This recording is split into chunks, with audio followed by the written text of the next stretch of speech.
Hello, I'm John McAllister with the John McAllister Report. And today I'm really excited to have an old friend come on my show, talk football, talk about players, talk about recruiting, and anything else he has to share. Tony Alford back in March drew a little bit of newsworthy events because he left Ohio State as a running backs coach and went to Michigan the next day as our running backs coach and the running run game coordinator. A lot of controversy because we have the Ohio State Michigan rivalry and crazy fans, but he has survived. I've been up at practice back, or excuse me, I've been at their summer camp back in June, early June, talked to him, excited, introduced me to Sharon Moore. And Coach has always been a good friend of mine. He's been really busy, raising his family, and coaching football at Michigan now. A lot of good things. No hidden secrets coming out today. That's not what I do. So if you'll sit back and enjoy my video podcast with the new running back, run game coordinator, coach at Michigan, Tony Alford.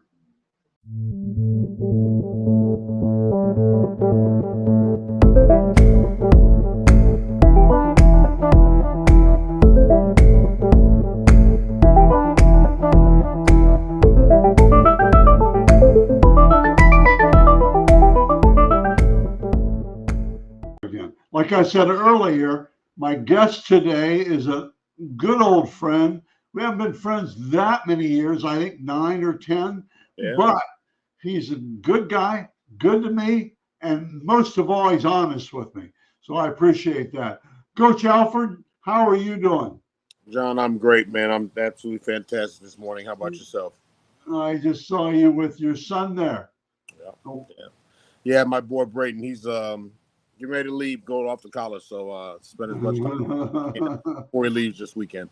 That's really neat. That's really good. I watched him grow up. He did. I watched him grow up, and it's super. Okay, I'm going to keep you because I know you have such a busy schedule and everything, but I want to get going here. Coach, let's talk. You're a running back, run game coordinator. Okay, I know what running back is, but tell me what the run game coordinator is at Michigan. Well, I think it just comes down to just like anything else, coordinating ideas with the staff, and it's not a one-man show by any means. We do things in unison and in the collaborative efforts, but I'm more focused towards the run game with the offensive line coach, Grant Newsom, and then obviously the tight end coach, Steve Kasula. So we kind of work in unison to put together the run game.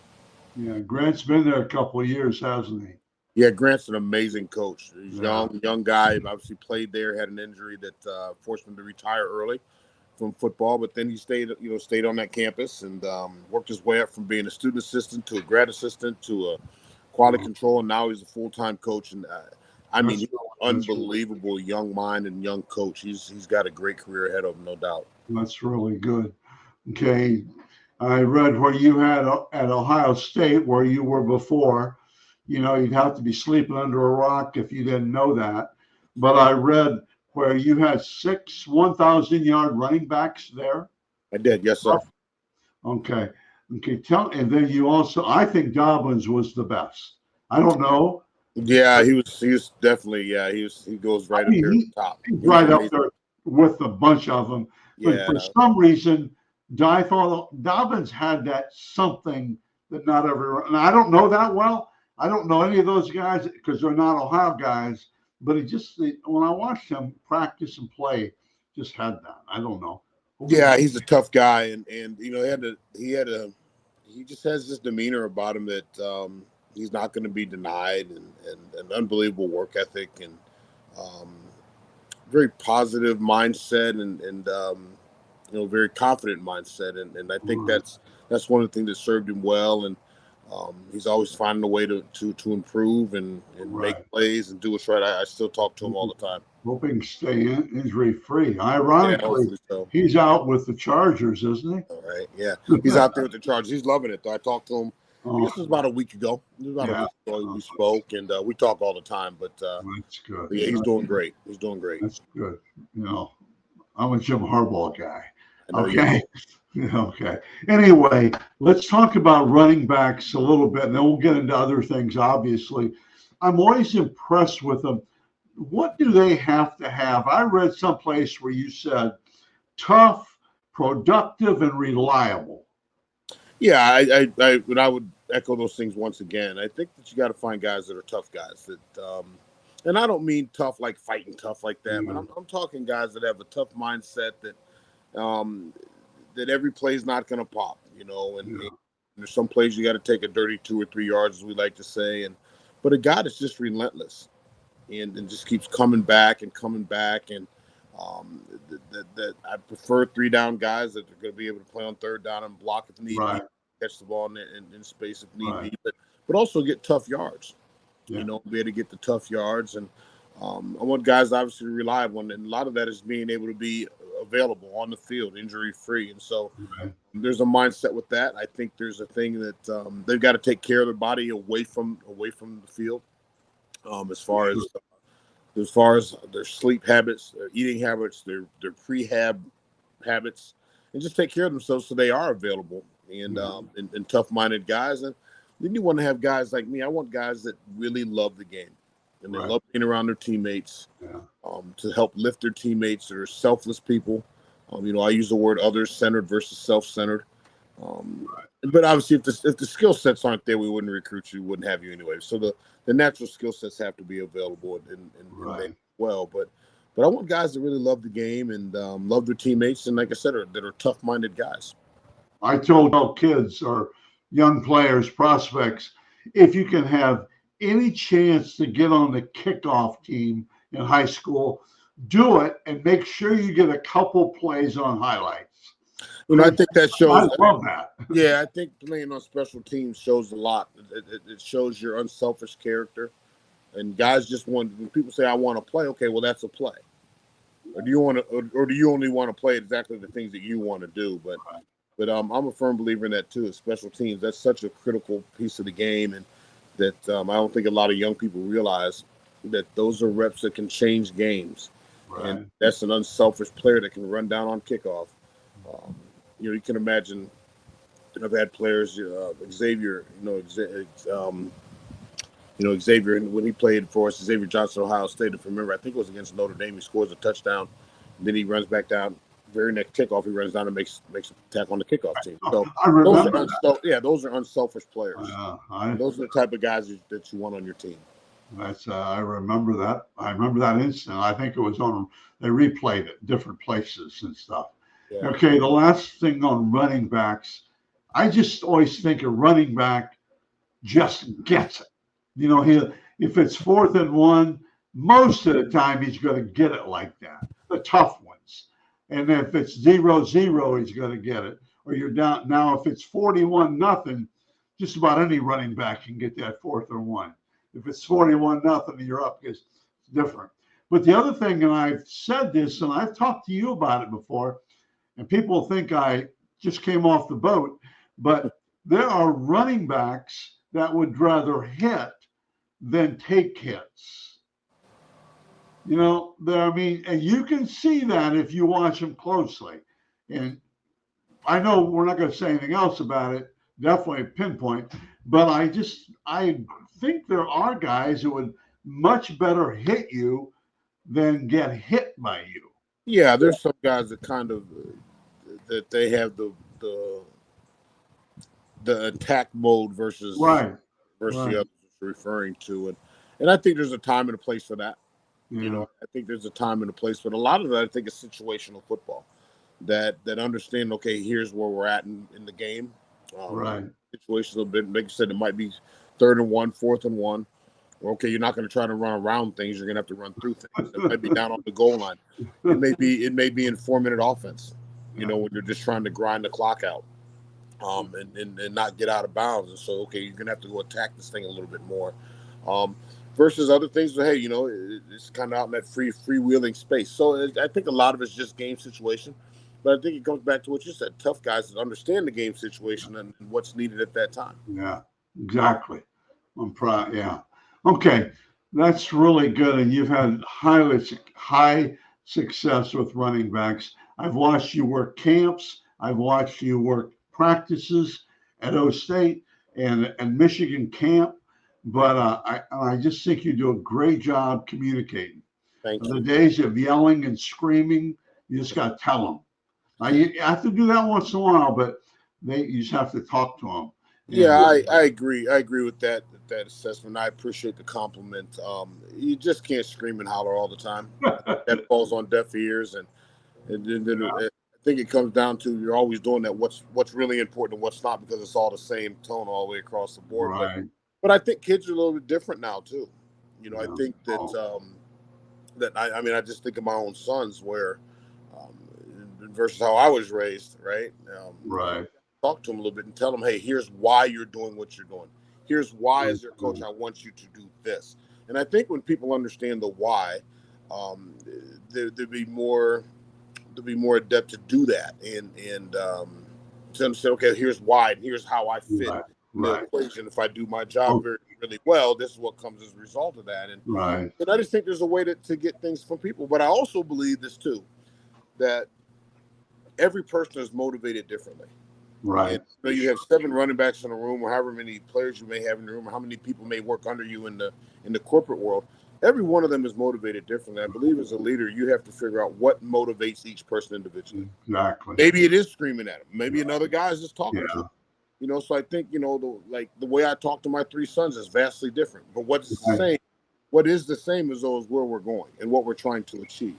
How we get there may differ. Right. But and I believe that's the job of the person in charge to figure that out.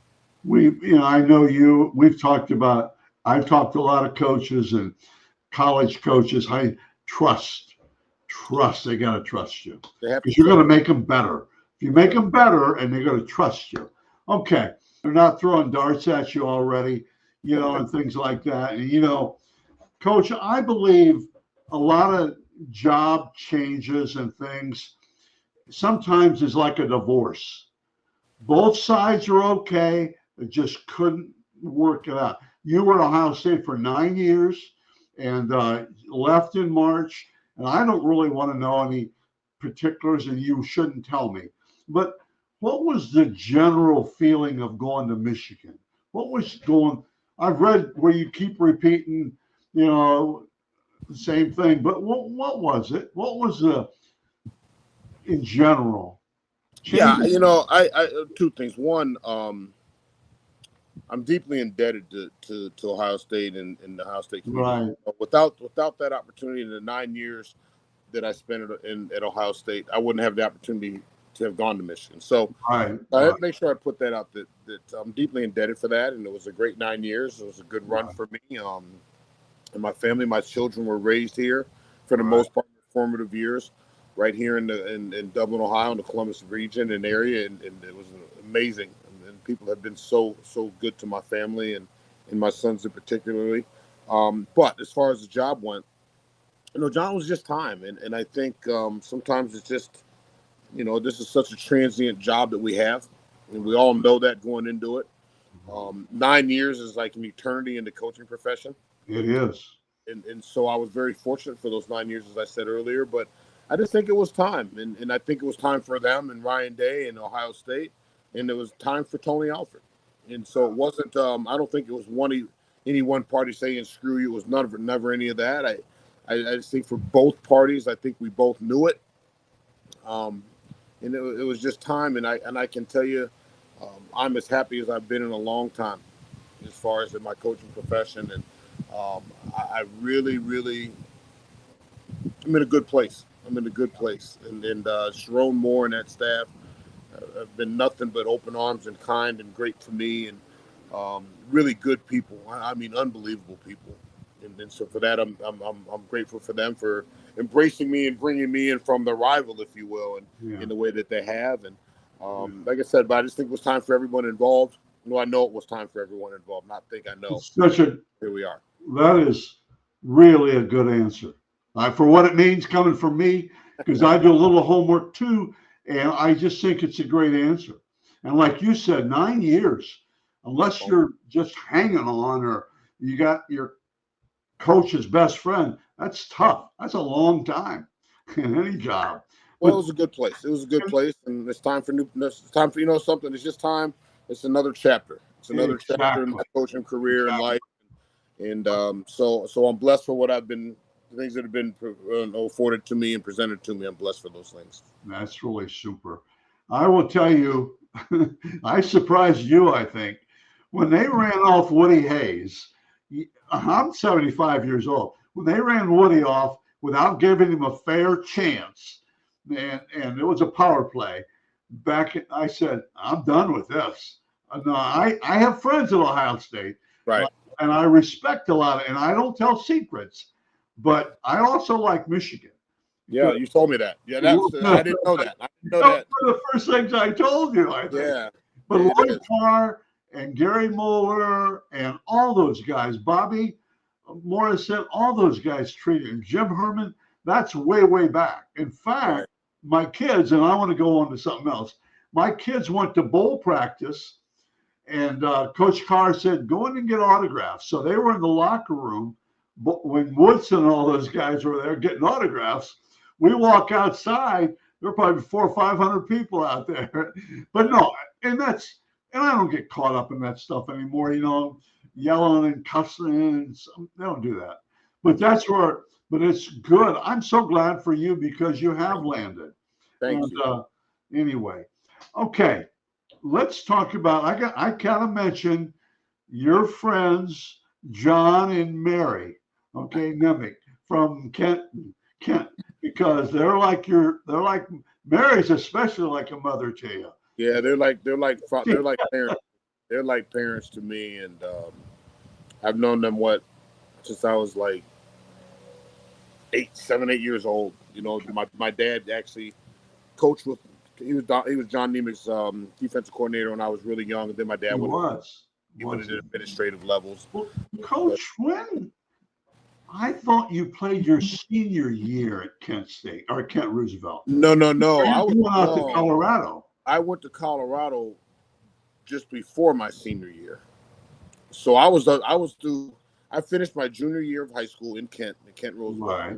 Then we moved to Colorado in the summer of '86, which would have been like July 1986. We moved to Colorado, and I finished my senior year out there. I'm sure. Yeah. I'm sure your name was in my book as an on the bubble guy because it was your size. Yeah, I wasn't that big of a guy. No, you weren't, honestly. But I remember that. But I remember, and then you had a teammate that was pretty good too. Daryl Boykin. Yeah. Daryl Boykin. Daryl went on and had great success, played in the NFL. Daryl lives out in Los Angeles now. He and I are still very, very good friends. As a matter of fact, Daryl usually comes out about once a year and comes to games at Ohio State when I was coaching here and would stay at the house, hang out. So me and Daryl go, man, yeah, we go way back. But yeah, my time in Kent was great. That's what I know, that memory, boy. How about that, man? And I didn't even look that stuff up, by the way. That's impressive. Okay, let's talk about you worked. Some of the guys you work for, Charlie Weiss and Brian Kelly and Urban and some of those guys, those are not real good buddies, probably. I mean, they're pretty tough to work for, aren't they? Well, something, you say that, but I got to be honest. I was fine working with all of those guys. I mean, I'm just saying stuff. Yeah. Yeah, and I know what you're saying because you hear all the rumors and all these horror stories, if you will, and a lot of guys. But I got to be honest, John. All three of those guys treated me amazingly well. But I came up. Boy, if you knew my dad and Coach Nemick too, I mean, if you weren't doing your job, they got after you. And so if you do your job and do what you're supposed to do, people leave you alone. And if I wasn't doing something well, I was told about it, and rightfully so. And so I guess I never took any of that took anything as a negative. I took it as, oh hell, I got to be better at this or that and the other. And obviously, but I did. I was fortunate. I mean, you just named off 3 really high end guys. I mean, some of the best I've coached, and I was fortunate to be around them. I've learned something from along the way from each of them. I still talk to each of them. Yeah. You know, to this day, would we say that we're best friends? We go out for dinner? No. But I still talk to those guys. I can still counsel with them when I need to. And so I was fortunate. I have been blessed. I've never had a bad job. Yeah. I've never had a bad job, and I've been very, very blessed. I've worked with some really good guys, and you know, some people will say, "Well, I didn't like this guy," but I can only speak from my personal experiences, how people treat me, and they all of those guys have treated me. There's only one negative that I have. As soon as I read, I do my homework. I read all this stuff. You were a Mount guy for one season. I was. I'm so sick of Mount guys. Man, they're every place. And Larry Carris, let me tell you now. Larry Carris is one of the all-time. Yeah, Larry Carris, one of the all-time greats. And I say this often. People ask me what was the best job I ever had. I was saying Larry Carris. Unbelievable man, unbelievable coach. He's still a guy I still talk to again to this day. But I probably enjoyed coaching at Mount Union more than I enjoyed any job I've ever had. And I tell people that a lot, and they're like, "What are you talking about?" I was 25 years old. Yeah. And I just thoroughly enjoyed working there, working with those kids. I learned so much from Larry that I still use to this day. A lot of the things that he taught me just in that short time that we were together. So, but yeah, I've been around a long time. My Mount Union friends, I mean, they know I'm joking, okay? Because they're all over the place. They're all over. Those coaches. I mean, he's got coming out there. Matt Campbell's a good friend of mine out of Iowa State. You were there years ago. Yeah. Okay, let's talk. Let's give some advice now. I want what do running backs? I guess you talked about it, but as a high school running back, what should he be doing right now, Coach? Well, I think the first thing you ought to be doing is being the best teammate that he can be. Okay. That's first and foremost. Be the best teammate you can be, and be a leader, on your team. Be a guy that's up front, paying attention to what the coaches are saying, and then taking those messages from your coaches and applying them and moving them down to the younger players on the team, or any of the players on the team for that matter, and just trying to lead by example and just be the best you can be for your team. That's on the team side. I think on the individual physical side, continue to work your trade. Yeah. And a lot of guys, and I'm going to say this, a lot of people think that I'm going to go work out. Okay, great.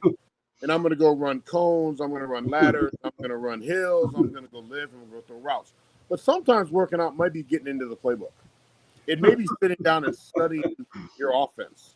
Yeah. And so that you know what everyone's doing. You know where your linemen and the angles and what the blocking schemes or where the ball should hit if everyone does their job. And versus just always being reactionary.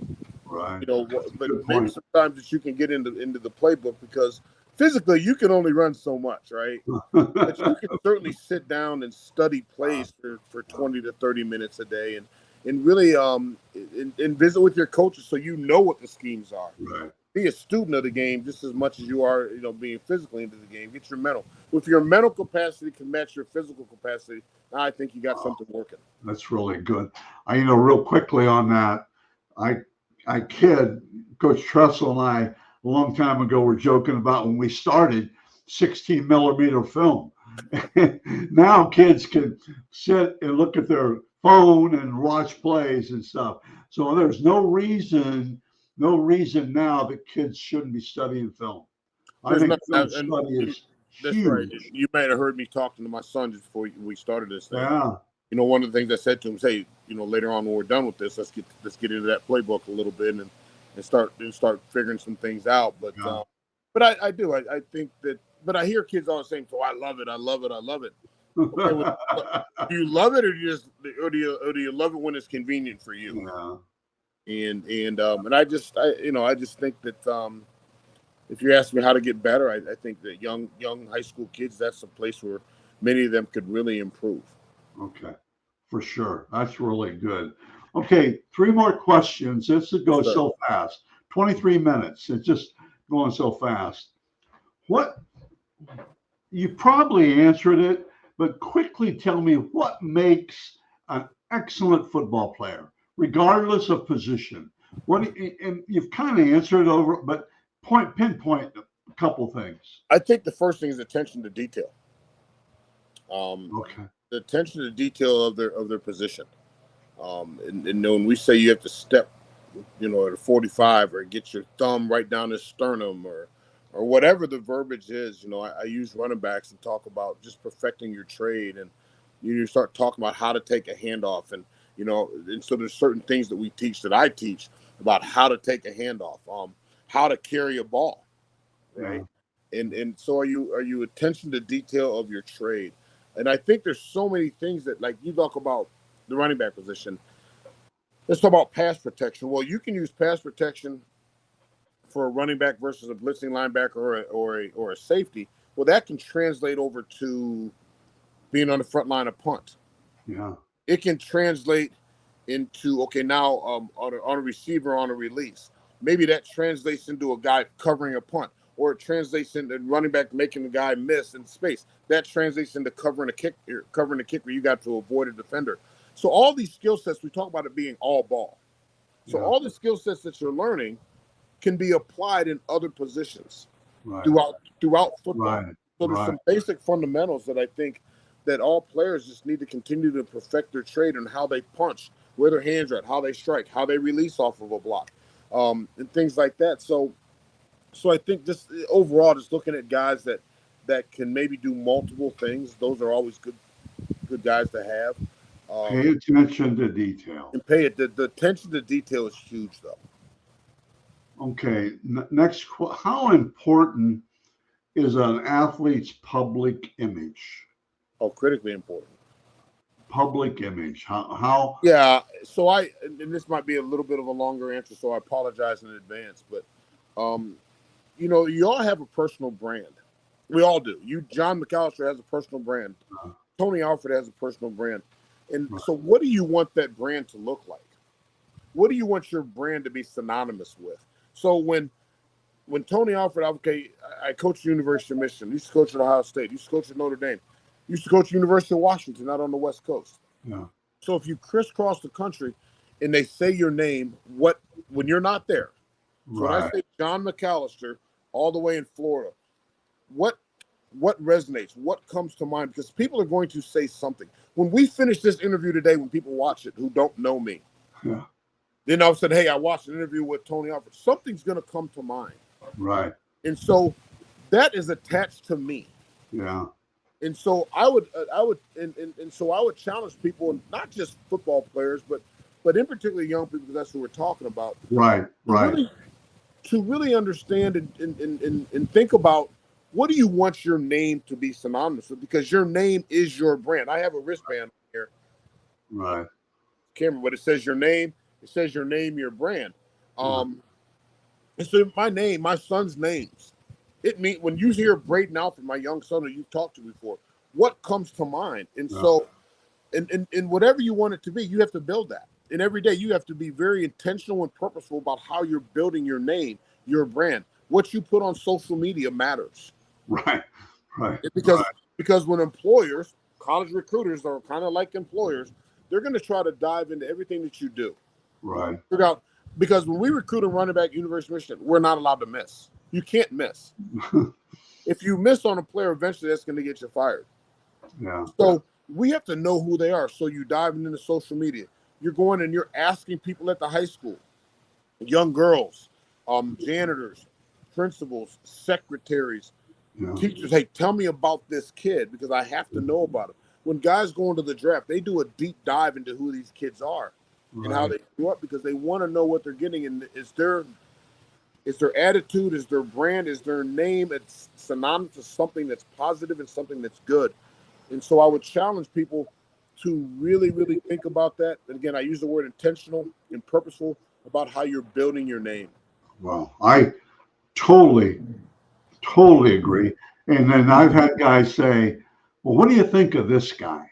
And I said, I don't really know for sure because I haven't talked to him. And they look at me like I just jumped out. I mean, what do you mean you haven't talked? I said, well, I got to know him before I'm going to say anything about him. So, Coach Alford, I really appreciate you taking the time. I know you're busy. You're sending Braden out to Butler University, and the nest is empty. I know. Except for your wife. Except for your wife. It's gonna be a tough weekend for me. I bet it is, Coach. That's like honestly, I tell people that's your baby. That's my baby, right? It's gonna be a hard weekend for his old man. But Coach Alford, thank you very much. Thank you, John. I appreciate you. I appreciate you, my friend. And if you need something, let me know. I will do that.